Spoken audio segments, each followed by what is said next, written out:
Selamat sore, selamat berjumpa kembali dengan saya ya di channel JDIY, channel yang kan banyak membahas ya mengenai merpati, khususnya merpati tinggian tomprang ya. Video ini saya buat hari ini hari Sabtu ya tanggal 10 Februari tahun 2024 ya. Ini kebetulan sore hari, cuacanya agak mendung ya.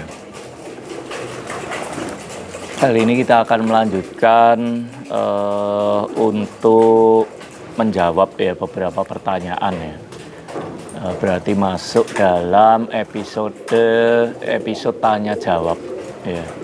Kalau nggak salah sudah yang ke-9 ini, episode 9. Nah, sebetulnya pertanyaannya sederhana ya, sederhana saja ya, tetapi nggak ada salahnya ya, coba saya bantu jawab ya. Namanya orang bertanya itu kan berarti tidak atau belum ya tahu, jadi ya kita yang mungkin tahu lebih dulu ya, bukan berarti lebih pinter ya, tapi kebetulan tahu lebih dulu atau memiliki pengalaman yang lebih ya, nggak ada salahnya kita untuk berbagi ya. Jadi silahkan simak terus videonya ya, semoga bisa memberikan manfaat.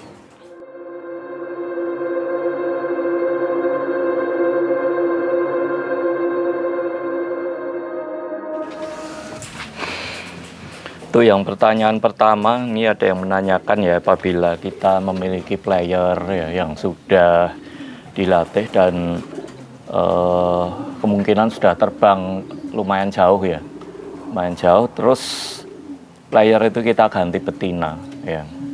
Nah, itu bagaimana proses latihan setelah ganti betina ya, apakah mulai dari nol lagi ya, atau bisa langsung kita latih di jarak titik lepasan akhir ya.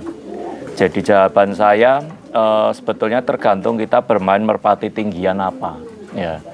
Kalau kita bermain merpati tinggian yang memang mewajibkan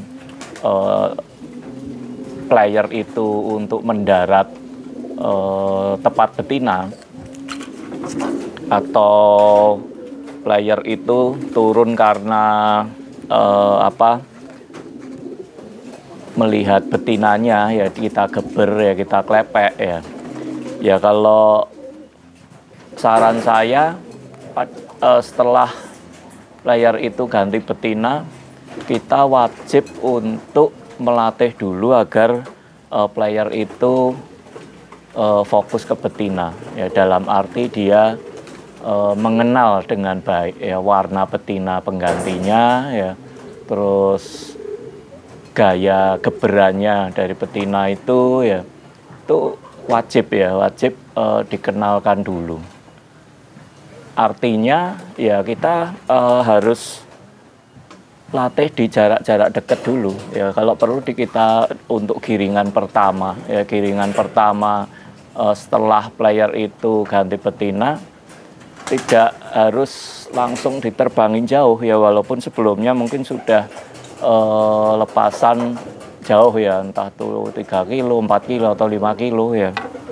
Ya langsung lepas jauh sih merpati tetap akan pulang ya, tetapi yang kita takutkan nanti turunnya tidak di landasan ya, karena mungkin belum hafal ya dengan betinanya.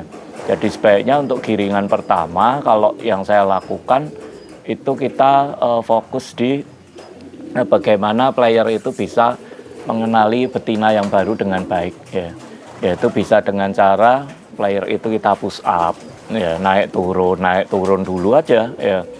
Terus kita lob ya, atau mungkin kalau di bahasa di daerah barat ya, sekitar Cilacap, Banyumas ya, itu mungkin disebutnya kita passing ya, passing deket-deket ya.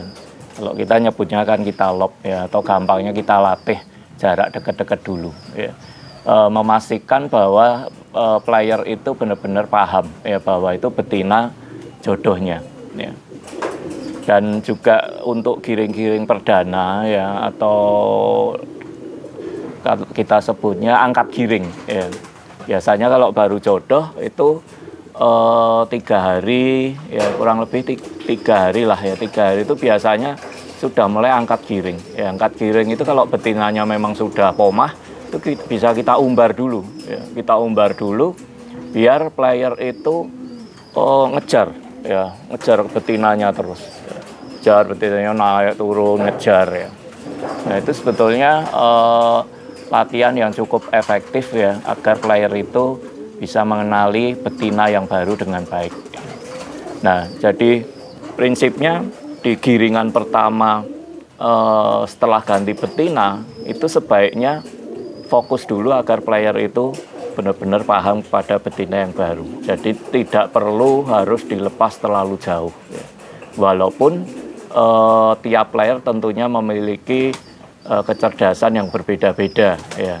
Ya, tetapi kita ini bicara amannya ya, supaya aman, supaya normal. Kita bicara normalnya, yaitu sebaiknya kita perlakukan seperti itu.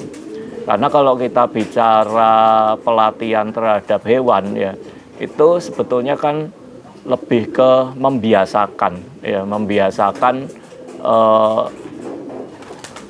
perilakunya itu seperti apa ya. Dan kalau itu sudah ada kesalahan ya, kita ada salah dalam prosedur pelatihan ya, itu nanti akan sulit ya untuk memperbaikinya. Jadi lebih mudah kita melatih dari nol daripada kita melatih burung yang sudah rusak ya. Jadi makanya kalau kita pemain tomprang yang mewajibkan bahwa player itu bisa turun rapi ya, disiplin ke tempat betina, otomatis itu suatu hal yang wajib ya, yang penting sekali. Bagaimana player itu bisa kita latih, kita biasakan ya, untuk turun tepat betina. Nah, salah satu syaratnya ya berarti kan player itu harus mengenali warna betinanya itu dengan baik ya. Bahkan gerakan kepak sayat pada saat penggeberan itu pun sebetulnya player itu bisa mengenali ya. Itu pertanyaan yang pertama ya. Pertanyaan yang kedua, bagaimana cara cepat kita menjodohkan merpati? Ya, jadi ini sebetulnya agak kurang spesifik ya pertanyaannya. Nah, merpati ini kan ada, kalau boleh saya kelompokkan kan bisa dibagi 2 ya. Merpati yang baru awal mau dijodohin ya, berarti kan biasanya itu piye ya, piye misalkan lar piye masih kurang 4, 3, 2 ya, itu berarti baru awal mau dijodohin ya. Atau merpati dewasa yang memang sudah pernah jodoh ya, terus kita ada rencana untuk mengganti betinanya. Tentunya perlakuannya agak sedikit berbeda ya. Nah, kalau yang pertama merpati piye ya, piye yang baru awal mulai akan kita jodohkan ya, yaitu yang penting tuh kita pastikan dulu bahwa merpati jantannya itu benar-benar sudah birahi ya, sudah birahi, benar-benar sudah berajak ya, benar-benar sudah bekurnya itu bekur burung dewasa ya, dan dia kalau diumbar sudah benar-benar hampir semua burung yang dia temuin pasti akan dibekurin ya, akan dia kejar ya. Nah, itu berarti menandakan merpati itu sudah mulai siap ya untuk dijodohkan. Nah, untuk supaya kita mudah menjodohkan ya, tentunya kita membutuhkan betina yang juga sama-sama siap jodoh ya, dalam arti sudah birahi atau lenjeh ya. Nah, saya kira semua sudah tahu lah ya merpati betina lenjeh itu yang seperti apa. Ya, kalau dibekurin pejantan ya dia pasti akan manggut-manggut ya, manggut-manggut, dan biasanya langsung minta untuk dikawin ya, dia ndekem ya, seperti itu. Itu adalah merpati lenjeh. Nah, kesalahan yang selama ini sering saya lihat ya, para pemula ya yang baru mulai seneng merpati itu, di mana piyek yang baru mulai birahi ya, itu ditemukan dengan betina dewasa yang belum begitu birahi ya. Jadi karena betinanya itu merasa jauh lebih tua ya, itu biasanya piyek yang berajak itu justru akan ditarung ya, atau betinanya itu tidak mau ya. Biasanya betina dewasa itu ya dia akan mencari jodoh ya, itu juga biasanya itu pejantan-pejantan yang sudah dewasa juga atau sudah rampas ya. Jadi makanya kalau mau mulai ditemukan ya, itu usahakan betinanya benar-benar lenjeh sekali ya, benar-benar siap jodoh. Jangan baru setengah lenjeh ya, itu nanti malah piyeknya akhirnya ditarung, terus akhirnya timbul trauma ya, timbul trauma, ada ketakutan, akhirnya nanti justru akan memperlambat waktu penjodohan kita ya. Dan kalau kita memiliki tempat yang cukup ya, itu paling enak menjodohkan itu sebenarnya di seperti kandang macan ya, atau polier ya, polier yang agak luas ya, yang agak luas dan tidak campur dengan merpati lainnya ya. Jadi kalau jantannya itu sudah berajak, betinanya itu sudah sangat lenjeh ya, udah cemplungin aja di situ, tutup ya, tidak terganggu dengan burung lain. Itu biasanya 1-2 hari udah jodoh ya, udah jodoh sendiri itu. Terus saran saya juga pejantan itu mulai dikenalkan dengan gupon ya, atau tempat di mana dia itu nanti akan apa ya istilahnya, berkembang biak ya, atau akan hidup bersama dengan betinanya ya. Nah, itu sebaiknya setelah piyek pejantan itu kalau diumbar sudah mulai berajak ya, itu udah mulai dikenalkan dengan tempatnya ya, guponnya ya.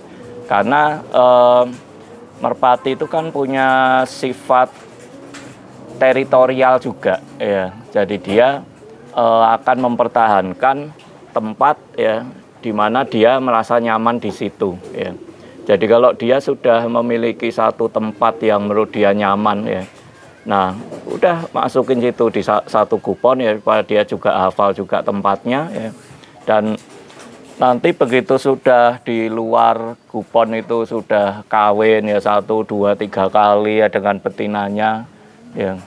Nah itu nanti tinggal dilihat aja pada saat dimasukin kupon masih tarung atau tidak ya. Nah kalau masih tarung itu bisa dipindah lagi di kandang yang lebih luas ya, di polier ya, itu akan lebih efektif ya. Nah biasanya burung itu benar-benar bisa dinyatakan jodoh ya, itu tidak dilihat pada saat dia sudah kawin ya. Jadi sudah kawin sekali 2 kali pun belum tentu burung itu sebetulnya jodoh ya. Jadi burung itu benar-benar bisa dinyatakan jodoh itu kalau sudah berada di satu tempat ya, anggap aja di satu kotak kupon ya, dan dia sudah akur ya, tidak berantem, sudah ndekem bersama ya, itu namanya sudah jodoh ya. Tapi kalau hanya sekedar di luar kawin ya, itu belum tentu ya, belum tentu jodoh. Kadang dimasukin kupon juga masih tarung ya. Karena pejantannya masih muda. Nah kalau burung yang sudah dewasa ya, burung sudah dewasa yang kita mau ganti betinanya ya, itu cara paling cepat ya, betina yang lama harus kita simpen ya, jangan jadi merpati jantan yang akan kita ganti betina itu jangan sampai melihat ya betina yang lama, dan juga jangan sampai mendengar suaranya Ya. Jadi supaya tujuannya apa? Ya tujuannya supaya merpati jantan itu segera lenjeh, kok segera lenjeh, segera berajak ya, segera berajak dan segera birahi, segera minta jodoh lagi. Ya. Tapi kalau walaupun betina itu sudah kita pisah, tapi kalau masih sering terlihat oleh jantannya, ya suaranya masih sering kedengeran, itu akan memperlambat prosesnya. Ya, memperlambat proses jantan itu untuk menjadi berajak. Ya. Nah kalau sudah kita pisah, ya benar-benar kita pisah, ya kita karantina itu biasanya dalam waktu 3 hari itu sudah mulai berajak ya jantan itu. Tapi kalau mau aman, ya itu kita karantina tanpa bersentuhan, ya tanpa ada interaksi dengan burung lain itu 1 minggu. Ya. Dan itu sudah pasti jaminan, ya saya berani jamin kalau burungnya normal, ya itu sudah pasti siap untuk dijodohkan, ya tentunya dengan syarat betinanya juga sudah lenjeh. Ya. Oke, saya kira pertanyaan yang kedua itu semoga bisa menjawab ya. Sebetulnya sederhana ya, saya kira semua penghobi merpati hampir semua ya pasti sudah mengetahui lah ya cara-cara sederhana ini ya. Cuman karena ini suatu pertanyaan yang ditujukan ke saya, ya sebisa mungkin akan saya berikan jawaban. Ya. Terus ada pertanyaan, tolong tutorial memilih merpati yang bagus di pasar. Nah ini jawabannya. Jadi jujur aja saya waktu kecil juga mainnya di pasar ya. Waktu ya sekitar tahun-tahun 85 ya, 85-an itu saya sudah memang mainnya di pasar dan beli merpati juga di pasar ya. Jadi saya kira kita jangan terlalu istilahnya berpikiran bahwa merpati yang kita beli di pasar itu pasti jelek ya. Terus merpati yang kita beli dengan embel-embel terah ya, dan ring tertentu itu pasti baik ya. Saya kira pemikiran seperti itu tidak begitu tepat ya menurut saya ya, karena bagi saya pasar atau peternak ya, atau istilahnya lapak ya, kandang tertentu ya, itu menurut saya sih hanya sebagai tempat di mana kita akan bertransaksi, itu aja ya. Nah kalau burungnya ya tergantung ya, karena banyak juga burung-burung bagus ya, itu yang hilang, yang akhirnya berakhir di rombong-rombong di pasar ya. Ya kalau kita sedang beruntung ya kita pilih-pilih di pasar, walaupun kita nggak tahu ya, nggak tahu persis itu burung sumbernya dari mana ya, ternyata itu adalah burung bagus yang mungkin hilang waktu dilatih di lapak ya, berarti kan kita nyebutnya juga terah pasar juga itu gitu loh ya, dan ternyata burungnya bisa juga menjadi bagus ya. Nah tetapi kalau ini pertanyaannya kan tutorial merpati yang bagus di pasar ya, karena kalau kita beli di pasar itu kita tidak tahu jalur terahnya ya, jalur indukannya ya, kebanyakan kan seperti itu ya. Ya otomatis kita hanya berpatokan di satu, yaitu rabaan ya, rabaan atau katuranggan ya. Nah kalau rabaan atau katuranggan ini sebetulnya sudah saya bahas ya di video saya itu ya, yang sebelumnya ya, ciri-ciri merpati yang judulnya kalau nggak salah ciri-ciri merpati yang stabil tinggi ya. Tuh. Jadi agak sulit ya kalau kita bicara milih merpati yang bagus tapi hanya sekedar rabaan ya, karena kalau kita bicara merpati yang bagus ya, walaupun bagusnya di sini kan tiap orang bisa berbeda-beda ya. Yang menurut saya bagus mungkin menurut orang lain belum tentu bagus ya. Yang menurut orang lain itu merpati sudah bagus, mungkin buat saya itu tidak bagus ya. Jadi Cuman yang mau saya tekankan di sini, kalau yang namanya merpati bagus itu kan harus kombinasi antara rabaan dan karakter. Ya. Nah, karakter di sini kan kalau rabaan itu sesuatu yang bisa dilihat, ya bisa diraba, yaitu berarti kan katurangganya, yaitu larnya, sapit udangnya, kepala, mata, ya kaki, ekor dan sebagainya, itu namanya katuranggan, ya, atau ada yang menyebutnya rabaan, ya. Sedangkan karakter itu kan kita nggak bisa lihat, ya, kita nggak bisa lihat dan kita nggak bisa raba, ya, itu yang ada di dalam otaknya, ya. Nah, kalau kita nggak bisa raba, nggak bisa lihat, terus gimana kita bisa mau tahu karakternya, ya. Jadi bukan berarti merpati pasar itu jelek, tidak, ya, tetapi dengan kita membeli terah yang jelas, ya, jalur indukan yang jelas, ya, itu kita akan mempersingkat waktu, ya, mempersingkat waktu, coba-coba, trial error, ya, dan kita akan meminimalisir kegagalan, ya, dengan apa yang mau kita inginkan gitu loh, ya, itu. Nah, kalau kita bicara memilih merpati di pasar, ya otomatis kita fokus di rabaan atau katuranggan, ya. Berarti ya kalau kita bicara merpati tinggian, berarti yang pegangannya lembut, ya, empuk, ya, bulunya yang kering, ya, bulunya yang halus, ya, licin mengkilap, ya, kakinya kering, capit udangnya keras, jaraknya yang ideal, ya, jarak capit udangnya yang ideal, tidak terlalu rapat, ya, tidak terlalu renggang, ya, terus dadanya jantung, ya, terus paruhnya sebisa mungkin cari yang tipis, ya, yang hidungnya pesek, ya, itu kan ciri-ciri merpati yang bagus, ya. Terus juga matanya sebisa mungkin yang tidak melotot, ya, tetapi dia agak sedikit ke dalam, berarti di pelipis matanya ini dia agak sedikit menonjol keluar, ya. Nah, itu ciri-ciri merpati yang secara rabaan menurut saya baik, ya. Larnya yang panjang, ya, lebar, ya, terus lidinya kuat, lentur, ya, itu.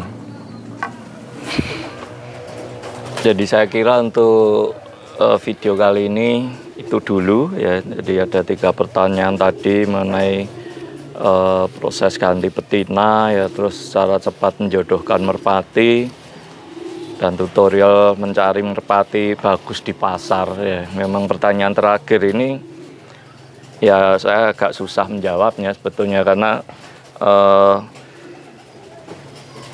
dulu nyari di pasar waktu kecil aja, ya, waktu masih kecil. Kalau sekarang ya saya lebih pilih mencari merpati yang memang sudah jelas, ya, jelas jalur terahnya, jadi saya tahu kinerja indukannya, ya, entah itu indukan langsung, entah mbahnya, ya. Ya, tujuannya sebetulnya untuk kita mempersingkat waktu aja, mempersingkat waktu, trial error, ya, meminimalkan resiko kegagalan, ya, sehingga kita tidak buang-buang waktu, ya, kita tidak buang-buang waktu, dan juga tidak buang-buang biaya, ya, karena harga pakan ini kan sama aja, ya, kita mau piara merpati jelek dan bagus, harga biaya pakannya sama, ya. Terus waktu yang kita korbankan, ya, untuk merawat, melatih juga kurang lebih sama, ya. Jadi cuman hasilnya ini yang akan membedakan gitu loh. Yang kalau kita coba-coba nyari dari sumber yang tidak jelas, mungkin kita baru bisa dapat merpati seperti yang diinginkan, itu anggap aja misalkan 2 atau 3 tahun, ya. Tapi kalau kita ambil dari sumber yang jelas, ya, yang sudah teruji, ya, kinerjanya, udah ada prestasi, ya, udah banyak sampel contoh, ya, yang dilatih, ya, tentunya prosesnya kan memerlukan waktu yang lebih singkat ya. Mungkin nggak sampai setahun kita sudah memiliki burung seperti yang kita inginkan. Ya. Jadi saya kira itu aja dari saya untuk video kali ini ya. Semoga teman-teman, saudara semua sehobi selalu diberikan kesehatan ya, rezeki yang berlimpah ya, dan terus bisa menikmati hobi ini ya dengan keadaan yang menyenangkan ya, dengan keadaan yang semakin hari semakin lebih baik ya. Oke, terima kasih. Apabila ada salah kata atau hal-hal mungkin yang saya sampaikan itu tidak bisa tidak sesuai ya diabaikan aja ya, atau mungkin bisa diberikan tambahan atau masukan ya di komen ya. Ya saya kira itu aja video kali ini. Terima kasih banyak ya supportnya selama ini, dan tetap semangat ya dalam menjalani hobi sambil kita melestarikan merpati tinggian ini ya, supaya tetap lestari ya sampai anak cucu kita ya. Terima kasih, semoga bermanfaat.